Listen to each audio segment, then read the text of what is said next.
অসমীয়া এয়া তহঁতে কি জানা তহঁতে মানুহ নহয় এই যে এডাল মেটেকা আছে নহয় পুখুৰীত পেলাই দিলে ইমানখিনি হৈ যায় সেইখিনি মেটেকা অসমীয়া কিয় সোশ্যাল মিডিয়াত আহি পেলাই মিয়া মিয়া কৰি থাকা কথা কলে ভালকে কবি আমাৰ মিয়া মানুহৰ যদি ইমান নাম ল'ব ইচ্ছা আছে মিয়া কলে আমাৰ বিয়া নালাগে অসমীয়া কি কৰিবি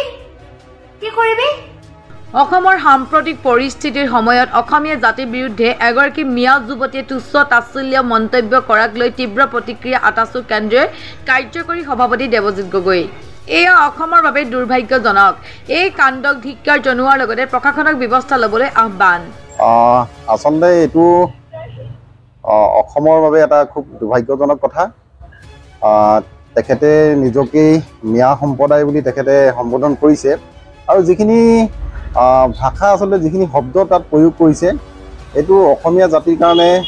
শুভ লক্ষণ নহয় উঠি অহা প্ৰজন্মই এনেধৰণৰ মহিলাৰ মুখৰ পৰা এনেধৰণৰ বাক্য শুনাটো অতি দুৰ্ভাগ্যজনক কথা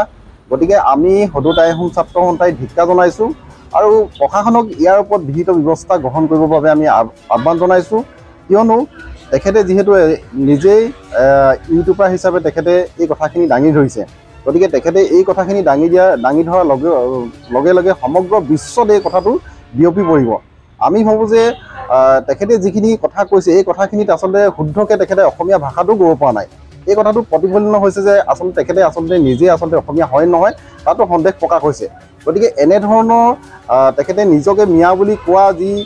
যিগৰাকী যুৱতীয়ে এগৰাকী যুৱতী মহিলাই এনেধৰণৰ অবাইচ যিসকল বাক্যবান কৰিছে এই বাক্যবান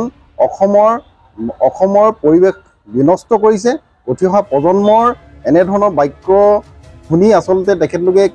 কি পৰ্যায়ত তেখেতলোকে চিন্তাধাৰা কৰিব এই কথাটো অতি চিন্তনীয় বিষয় হৈছে গতিকে আমি সদুত আইহোম ছাত্ৰ সন্থাই ধিক্কা জনাইছোঁ আৰু গৰিহণা জনাইছোঁ আৰু প্ৰশাসনক ইয়াৰ ওপৰত উচিত ব্যৱস্থা হাতত লৈ যাতে ভৱিষ্যতৰ দিনত